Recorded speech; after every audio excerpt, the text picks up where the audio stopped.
nakilala ko itong Alive 2 months ago nung minsang naimbitahan akong dumalo rito para makinig ng seminar.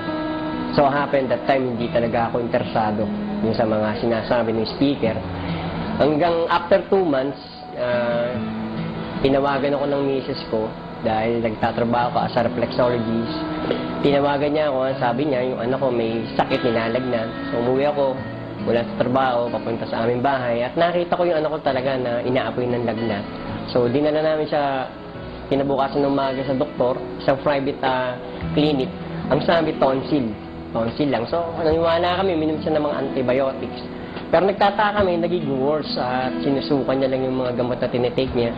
So, nagpa siya kami mag-asawa, ang misis na dalhin siya dito sa San Lazaro Hospital.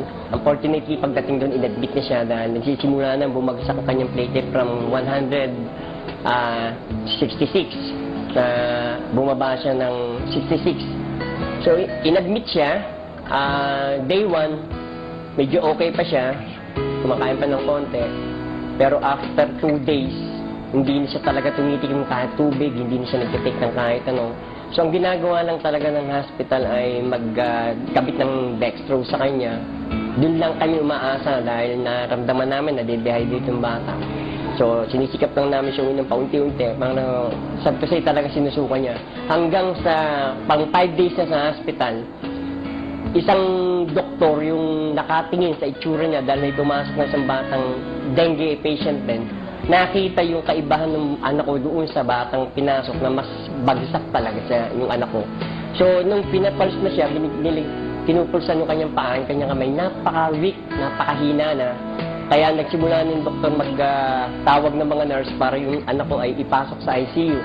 So, nung nasa ICU na siya, nag-uusap kami mag-asawa dahil nung time na yun ako nagbabantay sa kanya. Ang nangyari ay inihahanda kami ng doktor for blood transfusion. So pinaganap ako ng donor, 2 taong donor para sa 2 bag na dugo. So happened that time wala kami makuha, wala kaming pera. So ang babalik yung nurse, ang tinatanong sa amin, nag-bleed na ba? Pero wala nga dugong lumalabas.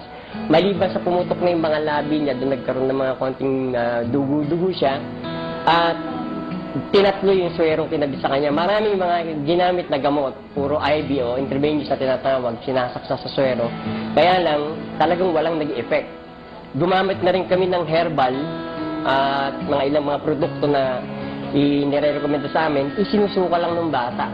So nag-iisip na ako, nung kinunan siya ng dugo, mula doon sa ringgila, nakita ko kung paano kinuha ng medtech yung dugo, napakalapot niya at maitim-itim.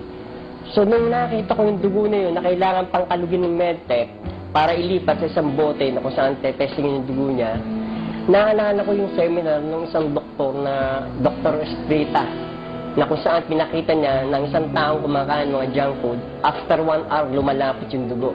At ipinakita niya from that demo na nag-take yung matanda ng isang capsule ng Alive. After 1 hour, pinakita yung effect na kung saan yung kanyang blood cell ay naging buhay na buhay. Mula sa pagiging malapot, naging napakaganda ng kanyang dugo. Naisip ko yun, so sabi ko, parang wisdom na rin ng Panginoon sa akin. In that particular time na nasa critical na kalagayan ako, naisip ko, bumili ng Alive capsule. Nung dumating ang misis ko, wala siyang dalang pera, kundi 700, hiniram ko yung 500 niya at medyo parang dalawang isip pa nga dahil wala na talaga kaming pera. Ang aming pag-asa na lang ay salinin siya ng dugo na talagang laban yung loob ko dahil alam ko magiging effect sa bata ng pagsasalin ng dugo, hindi rin mabuti. So tumakbo ko ng Ortigas, punta ako sa building ng AIM Global sa 3rd floor, nakipag-usap ako sa isang ahente, nakiusap ako at binigyan niya ako ng isang pack, ng isang banig na 10 kapsula yung laman nun. Dali-dali dinala ko sa ospital at pagdating ko doon, ang narinig ko na sabi ng doktor, hindi na siya pwede uminom ng marami, kundi sip lang ng tubig o fluid. So nakita ko, may pagkakataon pa. Iniligay ko sa baso na mga 3/4 lang ang taas ng gatas mula sa baso. Inihalo ko yung isang capsule, pinaras ko mula sa capsule niya, iminix ko sa gatas niya, tinikman ko muna, sabi ko parang lasa mo avocado, pinanin ko sa anak ko. At after 1 hour talaga, nakatutok lang ako sa skin niya, sa labi niya kung ano mangyayari. Yung unang 1 hour na yon, parang walang effect. Maliban sa nakita ko yung labi niya mula sa pulang-pula, naging parang medyo orange siya. Sabi ko, parang pero sabi ko hindi ako naniniwala walang mangyayari dito. So after 3 hours, pinainom ko uli siya, the same method, pinansip ko lang sa kanya, At nung hindi siya nagsusuka, natuwa ako. So tinuloy ko ulit after 3 hours noon, hanggang 5 o'clock in the morning, nag-start kami ng treatment ng 5 o'clock ng hapon. 5 o'clock in the morning, nakaka-4 na kapsula siya. Paggising niya, humingi siya ng isang basong gatas, humingi siya ng pagkain at nakita ko kung paano siya talaga nabuhay, nagsigla yung katawan niya. Ang nakita kong effect talaga ng Alive, una, yung color ng skin niya. Nakita ko kung paano umepekto yun sa dugo. Pangalawa, yung appetite niya, talagang nabuhay appetite niya, kumain siya. At mula doon sa oras na yun, alas 5 ng madaling araw, hanggang alas 12, maniniwala ako sa hindi, maraming pwede magpatotoo sa amin, sa mga kasama namin sa ICU. Yung anak ko, nasa ICU, pero nagbe-break-gain na siya. So, ganun ka-tremendous yung pangyayari mula nung mag-take siya ng Alive. Naniniwala ako na yung Alive capsule ay ginamit na instrumento ng Diyos. Hindi kami nagsasalita ngayon dahil sa kanong bagay, kundi nagpapatotoo kami upang malaman ng maraming tao na ang produkto na M-Global, special ang Alive Capsule, ay naging very effective sa aking anak at naniniwala rin ako magiging effective din to sa ibang tao.